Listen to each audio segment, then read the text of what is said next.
Hello and welcome to another episode. I want to thank those who've participated in the channel so far for commenting and all of your ideas that you put forward so far. I even want to thank those that have disagreed with my videos and downvoted them or disliked them. I would appreciate some constructive criticism from those people in the comments, as it would give me an opportunity to further develop my understanding in my arguments.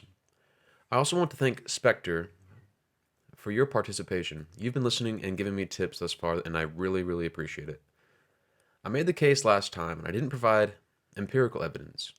And in this case for capitalism, I will continue on the philosophical strain, as I think there is room for it in these debates on this system.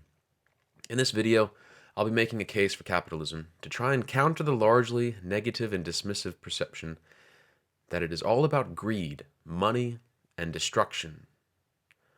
I will argue it is closer to cooperation, maximizing the talents of individuals, and creating a better world. Humans are the most dynamic creatures to walk the earth, period. We trouble ourselves with more than just food, shelter, and procreation. We cherish notions of freedom, liberty, conscience, love, devotion, and desire. We have issues between people that are rarely seen in the animal kingdom. We have family feuds, we quarrel, and at times we fight with one another to solve our differences. One of the fundamental issues economists try to solve is the enduring problem of having finite resources for people with almost limitless wants. Capitalism is a system that has arisen that has many imperfections, but yet it is a system that we have for managing this issue. One of the imperfections is the reality that the distribution of finite resources is not and never will be distributed equally. Another issue is the depletion of natural resources like wood and minerals. We are seeing a push for greater sense of responsibility for the environment and greater equality in society. But it is my hope that we don't lose freedoms in the process.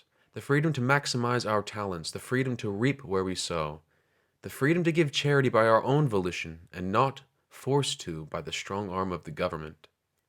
It is our hope that whatever materials we remove from the earth, that we can replant or recycle for future generations.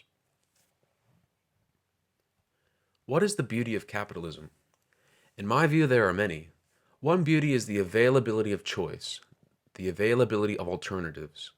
A man or woman can decide for themselves how they'll spend their time and how they'll exercise their talents.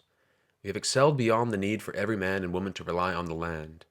Technology and machinery have allowed us to produce food at a remarkable rate, making way for the minds of men and women to create and innovate in ways we never thought possible. There's a hymn I like that illustrates this point quite well. It's called Homeward Bound. There's a verse in the hymn that in my view encapsulates so well where we are today, and it's an expression of a desire for freedom.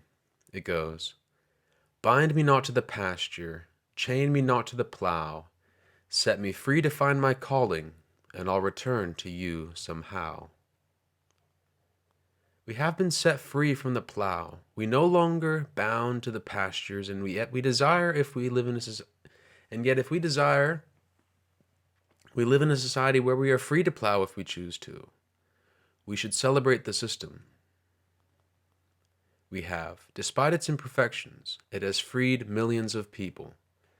Now, I'm open to the argument that a man with a plot of land, a plow, and food he must grow instills in him a strong work ethic, an appreciation for labor and land that can be at times lost in our capitalist system, where one does not need to perform backbreaking work to make a crust, but that is why education is so important.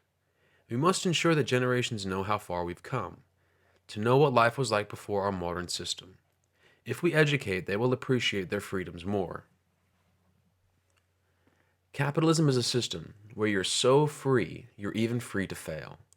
You are free to start a business on a corner, receive a loan from the bank, and put yourself forward with an offer to the market. And you are free to rise and free to fail.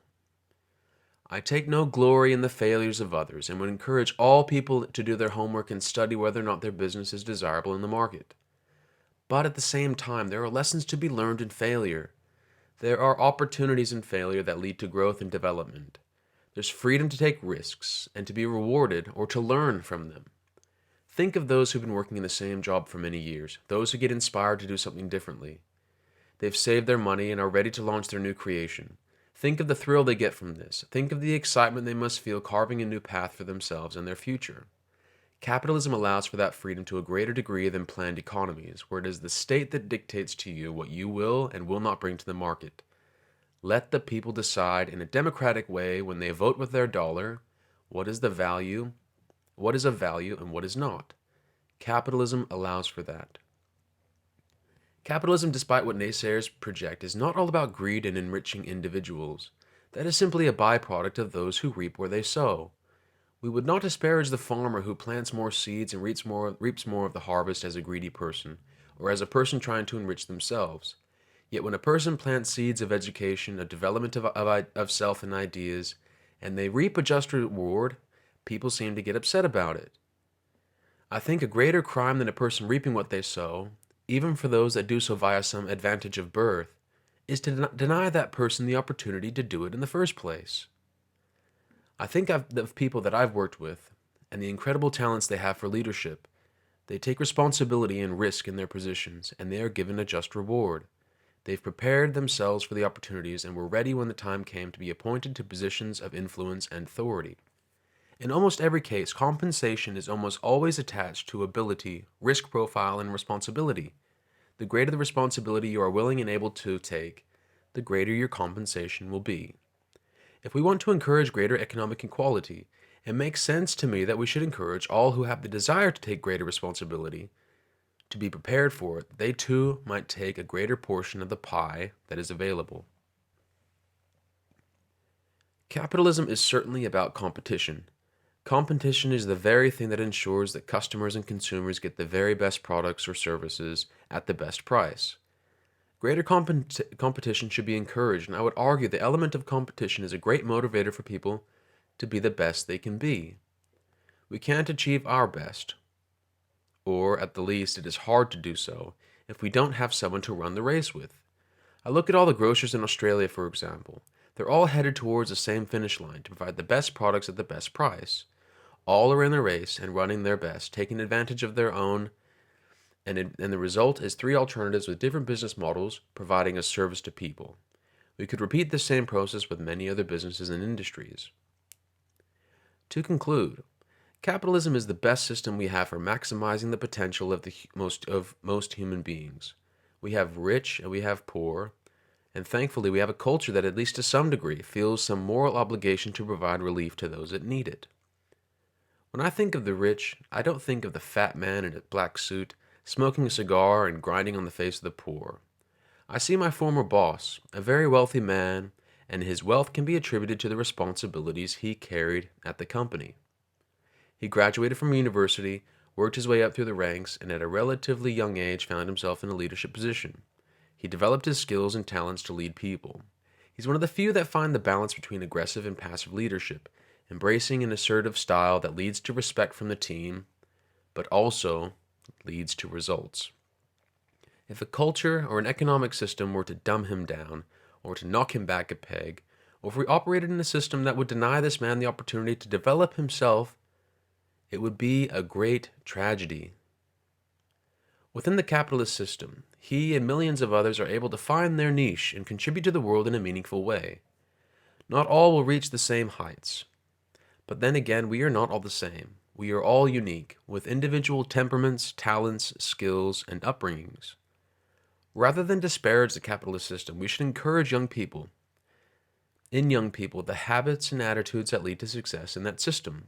We should encourage innovation, entrepreneurship, morality, liberty, education, training, and charity.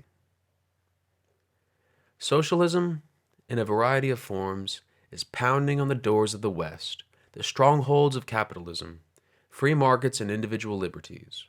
Part of the campaign for collectivization is to disparage capitalism and painting a rather bleak picture that isn't a reflection of the reality of the system. We compete with one another in society, there's no question. But just as at the end of a basketball game, we shake the hand of the opponent and come back stronger next time. There is competition, but let us not ignore the great cooperation that takes place between people to negotiate mutually agreeable terms.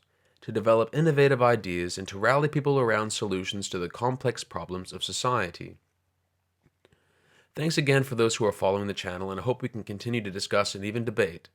I look forward to speaking with you again on The Wealth of Nations.